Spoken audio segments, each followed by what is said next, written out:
কেন্দ্রে এবারে বামফ্রন্ট মনোনীত প্রার্থী কমরেড মোহাম্মদ সেলিম দাঁড়িয়েছেন।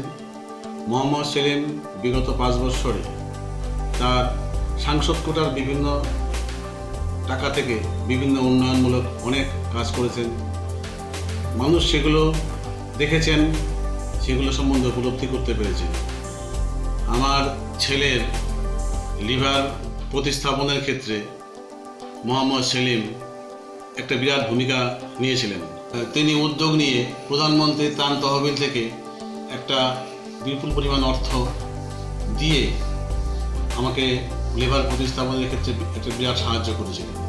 এছাড়া তিনি তার নিজের ঘরটা ছেড়ে দিয়ে আমাদের দিল্লিতে থাকার জন্য প্রায় 4 মাস তিনি নিজের ঘর ছেড়ে দিয়ে আমাদেরকে থাকার ব্যবস্থা করেছিলেন।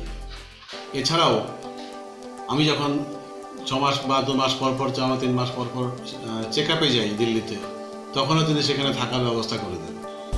আমার মতো সবাই যাতে উপকৃত হয়, তাই আমি চাইব যে মোহাম্মদ সেলিম আবার পুনর্নির্বাচিত হয়ে আবার সাংসদ রূপে আমাদের কাছে আসুন।